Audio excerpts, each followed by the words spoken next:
नमस्कार, मैं सी आशुतोष अग्रवाल। आज की वीडियो में आपको बताने जा रहा हूँ सोल प्रोप्राइटरशिप रजिस्ट्रेशन के बारे में।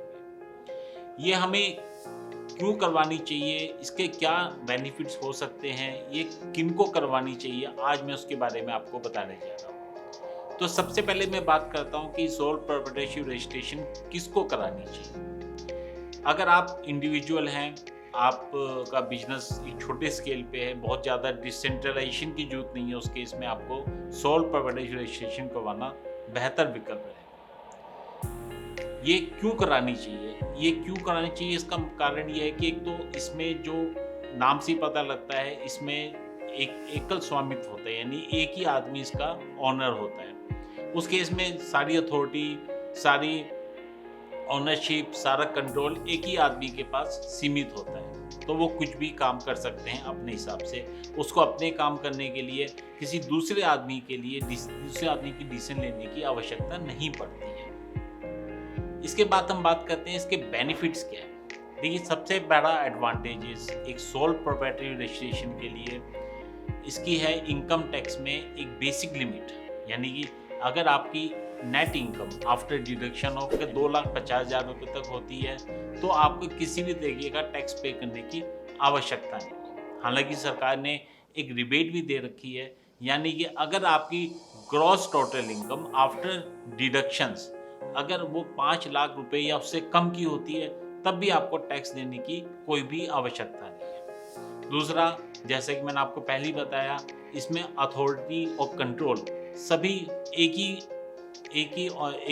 व्यक्ति के पास होता है, यानी वो अपने हिसाब से कुछ भी काम कर सकते हैं। उनको बहुत ज़्यादा आदमियों से डिसीजन लेने की आवश्यकता नहीं है। तीसरा है नाम, वो कोई भी नाम अपना सिलेक्ट कर सकते हैं, चूज कर सकते हैं और किसी भी नाम के साथ अपने बिजनेस को स्टार्ट कर सकते हैं। लेकिन उनको एक बात का ध्यान रखना जरूरी है कि वो किसी अदर प्रोविजंस का वायलेशन ना करें या ट्रेडमार्क के प्रोविजंस का वायलेशन ना करें। उनको इस बात का ध्यान रखना जरूरी है नाम सेलेक्ट करने से पहले। चौथा, ये बहुत इजी टू टर्मिनेट है, डिसॉल्व है। अगर आप चाहते हैं, आप बिजनेस नहीं करना चाहते हैं, आप उसको डिसॉल्व करना चाहते हैं, तो इसमें बहुत ज़्यादा कंप्लायंसेस की जरूरत नहीं होती है, आप इजीली इसको डिसॉल्व कर सकते हैं।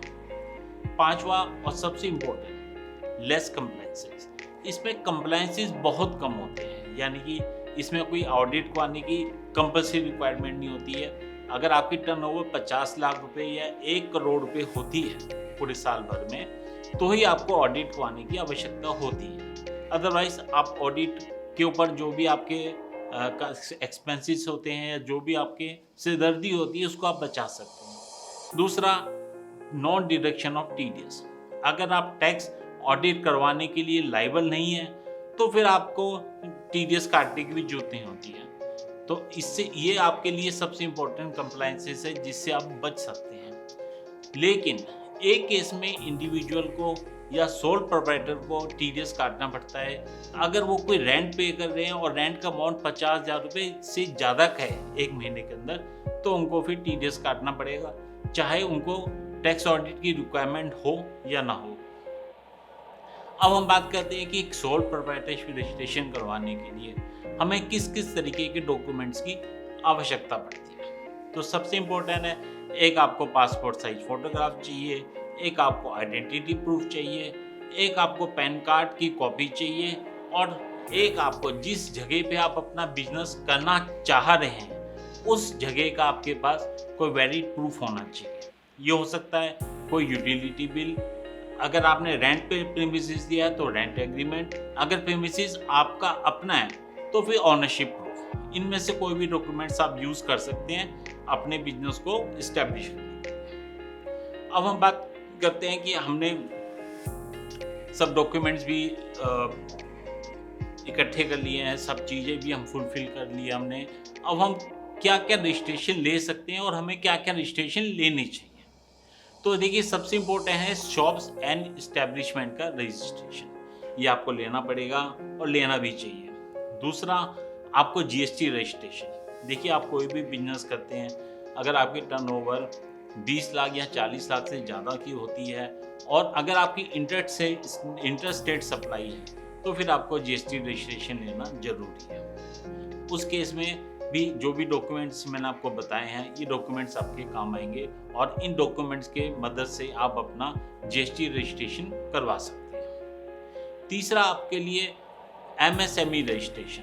एमएसएमई रजिस्ट्रेशन है Udyog Aadhaar registration under the Ministry of Micro and Small Medium Enterprise. इसके बहुत सारे बेनिफिट्स हैं एमएसएमई में रजिस्ट्रेशन करवाने के, और सभी लोगों को इसमें रजिस्ट्रेशन करवाना चाहिए, क्योंकि इससे आपकी बहुत सारी चीज़ों में आपको बचत हो सकती है और ये आपके लिए फ़ायदेमंद है। उसके बाद आपको एक बैंक अकाउंट ओपन करना पड़ेगा।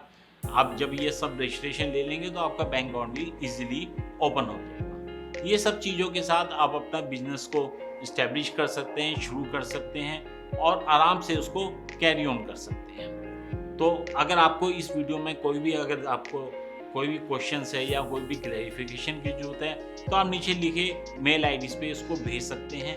हम कोशिश करेंगे कि आपके जो भी क्वेरीज हैं उसको हम रिजॉल्व कर सकें और टाइमली मैनर में कर सकें। धन्यवाद।